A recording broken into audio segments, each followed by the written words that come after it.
नमस्कार आप लोगों को। ईश्वर कभी भी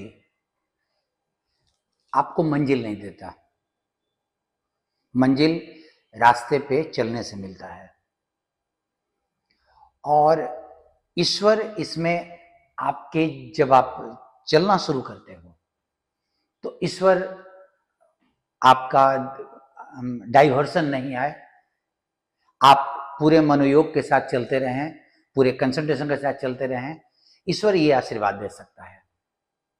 क्योंकि क्या होता है कि हम लोग कभी ईश्वर के सामने में जाके हाथ जोड़ के बोलते हैं, हमें, आप विद्यार्थी हो, हमें ये रिजल्ट दे दो। सोचो कोई एक लड़का, कोई एक कैंडिडेट जो ईश्वर से ये नहीं मांग रहा हो, लेकिन उसने अपनी पढ़ाई ठीक से पूरी की है। अब दो लोग जिनके एक पढ़ाई में कॉम्प्रोमाइज है, जो ईश्वर के सामने में हाथ जोड़ के अपने रिजल्ट की बात की मन्नत मांग रहा है, और एक जो हाथ तो नहीं जोड़ रहा है, वो उस रिजल्ट के लिए जो जरूरी चीजें हैं वो कर रहा है। अगर आप ईश्वर के जगह पे होते तो रिजल्ट किसका देते? इसीलिए मैं बोल रहा हूं कि ईश्वर कभी रिजल्ट आपको नहीं देगा, आपको आपके रास्ते पे रहने का आशीर्वाद दे सकता है। आप ये ध्यान रखो, अभी गॉडेस दुर्गा के पूजा का समय चल रहा है। मां, दो चीजों मैं अगर देखता हूं कि अगर गॉडेस दुर्गा है, मां है, तो मां अपने बेटे की भलाई चाहती है और वो चाहती है कि उसका बेटा जीवन की हर परिस्थिति में खुश रहे।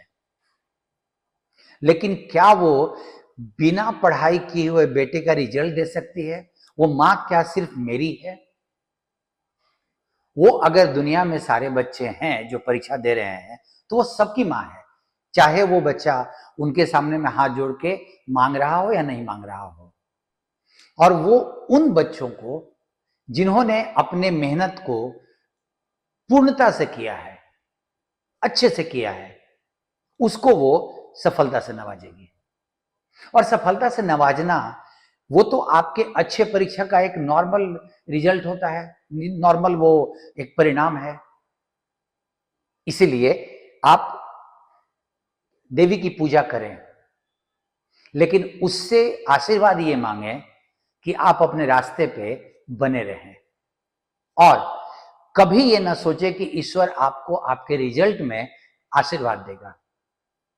आपकी मेहनत में आशीर्वाद दे सकता है, आपके पढ़ाई के तन्मयता में आशीर्वाद दे सकता है, रिजल्ट में नहीं देगा।